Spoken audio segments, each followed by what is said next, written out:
ሰላም። ዛሬ ደግሞ ስለ መንጋ አስተሳሰብ እናወራለን። የመንጋ አስተሳሰብ ሄርድ ሜንታሊቲ ምንድን ነው የሚለውን ለማየት እንሞክር። ሄርድ ሜንታሊቲ ስንል ሰዎች ለአንድ ትልቅ ቡድን ማረጋገጫ ለመስጠት ሲሉ የዛን ቡድን ድርጊት፣ እምነት ወይንም ባህሪ ለመላበስ ጥረት ማድረግ ማለት ነው። ወይንም ደግሞ ለመከተል ዝንባሌ ማሳየት ጥረት ማድረግ ማለታችን ነው። ይህን ነገር ሲመርጡ ከግላቸው ጸባይ፣ ውሳኔ ወይም ሌሎች ድርጊቶች መቃረኑን እያወቁ ራሱ የቡድን ሁኔታ መከተል ማለታችን ነው። ስለዚህ ሄርድ ሜንታሊቲ ስንል የራስ አቋም ጋር ላይገጥም ይችላል፣ ከራስ አስተሳሰብ አቋም ጋር ላይገጥም ይችላል። ነገር ግን የሌሎችን ሰዎች አስተሳሰብ፣ ድርጊትና እምነት መተግበር መቻል፣ በራስ ፈቃድ መተግበር መቻል ማለታችን ነው። በአንድ ቦታ ላይ ስርዓት ላይ ወይም ሌሎች ከባቢዎች አለመረጋጋት ሲኖሩ ነው ይሄን የሚያደርጉት። ብዙ ሰው አለመረጋጋት የሚፈጠርበት ከሆነ ከዛ አለመረጋጋት ለመውጣት ሲል ወይም ራሱን ለመጠበቅ ሲል እዚህ ግሩፕ ቲንኪንግ ወይንም ደግሞ ሄርድ ሜንታሊቲ ወይም የመንጋ አስተሳሰብ ውስጥ ሊገባ ይችላል ማለት ነው። ስለዚህ ሰዎች አለመረጋጋት በሚኖርበት ጊዜ ራሳቸውን መሆን ይተዋሉ። ቡድኑ የሚፈጽመውን ለመከወን ይገደዳሉ። ፍርሃት በሚነግስበት ጊዜ ራስን መሆን ይረሳል። እጠፋለሁኝ፣ እጎዳለሁኝ፣ ይቀርብኛል የሚል ስሜት በሚያድርበት ጊዜ ከዛ ግሩፕ የሆነ ጥቅም አገኛለሁ ብለን ስለምናስብ የመንጋ አስተሳሰብ ወይንም ሄርድ ሜንታሊቲ ሊያድግ ይችላል ማለት ነው። ከመጠን ያለፈ ደስታ፣ ፌሽታ በሚነግስበት ጊዜ ማንነትን በራስ ፈቃድ አሳልፈ ትሰጥና መጥፎም ሆነ ጥሩ የቡድን ድርጊት ልትከውን ትችላለህ። ስለዚህ ከመጠን ያለፈ ደስታ በሚኖርበት ጊዜም ሄርድ ሜንታሊቲ ወይም ደግሞ ቡድናዊ አስተሳሰብ ሊሰፋ ይችላል ማለት ነው።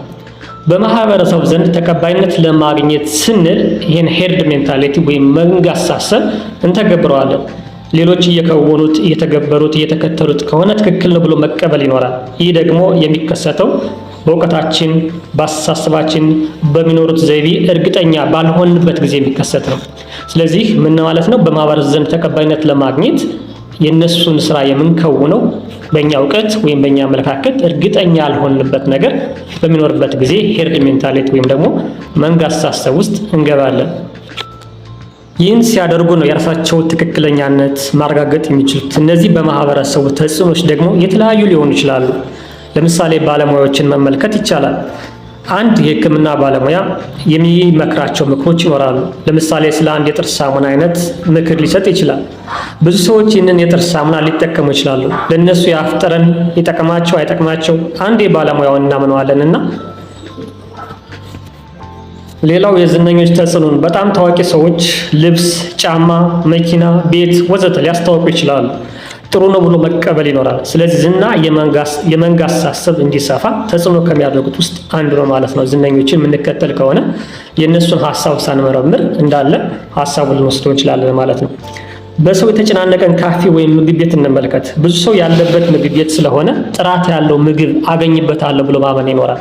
ስለዚህ የሰውን ብዛት ብቻ በመመልከት ከጥራት ጋራ ማገናኘት፣ ከዋጋ ጋራ ማገናኘት ሊኖር ይችላል ማለት ነው። ይሄም ሌላ የግሩፕ አስተሳሰብን ወይም የቡድን አስተሳሰብን ከፍ የሚያደርግ ነው ማለት ነው።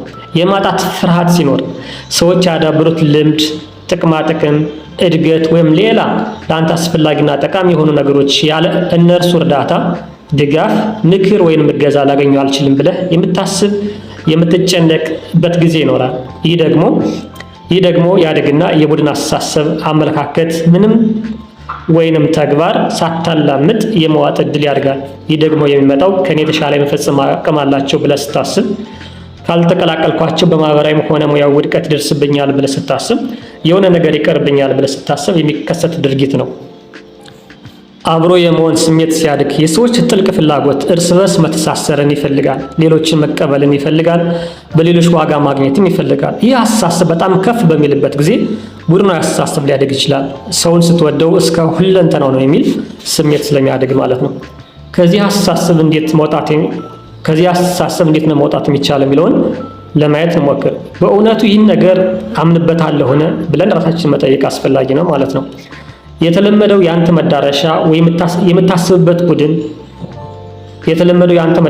የምትሰበሰብበት ቡድን ይኖራል። ከዚህ ቡድን ወጣ ብለህ ከሌሎች አካላት ወይም አስተሳሰብ ጋራ መላተም ወይም ደግሞ መቀራረብ አስፈላጊ ነው ማለት ነው።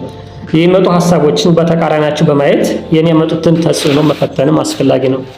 አንዳንድ ጊዜ ብቻዬን በመቆም ራሴን ማበርታት አስፈላጊ ነው። አንዳንድ ጊዜ ብቻን